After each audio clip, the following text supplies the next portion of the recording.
threat. This is the latest, less lethal police weapon, an electric gun called the taser. It fires 2 metal probes. It doesn't kill. It stuns.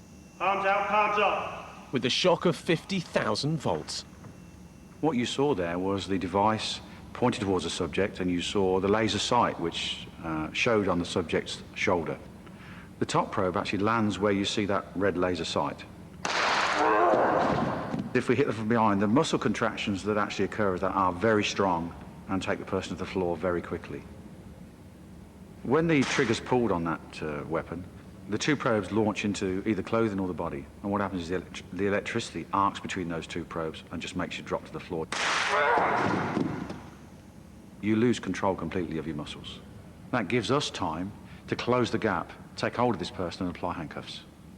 This demonstration is no fake. The probes have actually been fired into the volunteer's back and the 50,000 volts delivered. Totally incapacitated. It's like getting knocked over and then no pain at all. I feel no pain now at all. The barbs on the probes ensure they stay stuck into their target. Okay, after 3. 1, 2, 3. 2, 3. There goes your mark. It's a bit like a bee sting. The taser's so new, it's not even in service with any British police force. Yet. What we need to be absolutely certain about are the medical effects. And that's the bit that's holding us up a little bit.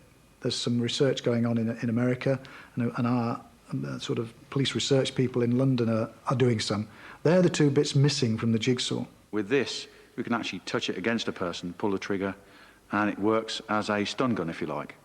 The other consideration we have is that we can actually activate the weapon so that we see the spark, switch it off, load the cartridge, and then tell people, if you don't comply, I'll hit you with 50,000 volts. This is about being reasonable. And I have to say, if the choice is being shot dead or having a risk of some after effects as a result of an electric current, then I suspect that the second one is more likely to be acceptable than the first. Therefore, I can see us having to move to it very soon. But in the meantime, shops continue to face assaults from robbers. This is an off-licence in southeast London. As the manager stacks the shelves with beer, his wife serves a 14-year-old who's buying sweets. But as she opens the till to give him his change, all hell breaks loose.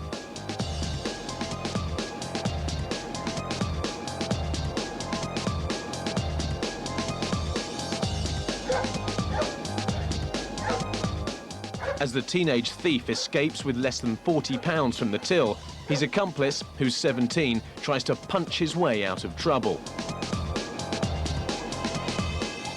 The manager's son joins the fight. He's 6'4" and weighs 16 stone. But still, the robber won't give up. And his mate is back. Now, the manager's wife, who was knocked out by the initial assault, joins in. She's already called the police. The attack took its toll on the manager and his wife. I didn't realise he put up that much of a fight. No. The robbery video brings back mixed emotions. Fear of further violence drove them away from London. The younger one leapt at me. He just literally leapt at me. He was after the money. He's not going to have it. Why should he? I was struggling with him and he hit me on the face. I didn't realise how vicious the attack was, really. Jane Terry's husband was being seriously hurt as he fought to capture the second robber. Blood was pouring from a cut on his head and bones were being broken. We clattered into the bottles and a few broke. And there was glass and wine, red wine, and blood all over the floor down there. And the first thing that was going through my mind was, oh shit, I've got to clean this up in the morning.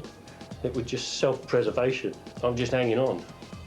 But I don't remember any of the injuries occurring. Don't know how it cut my head. My back had gone. My chest was all sore, which found out was a broken rib.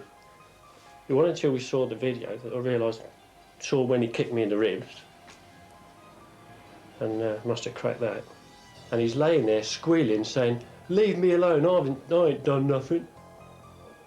With the robber in the grip of her husband and son, Mrs. Terry locks the off-licence door and makes sure the teenager can be recognised. So I remember telling him to get his hood off, so if he did get away, we've still got a shot of his face.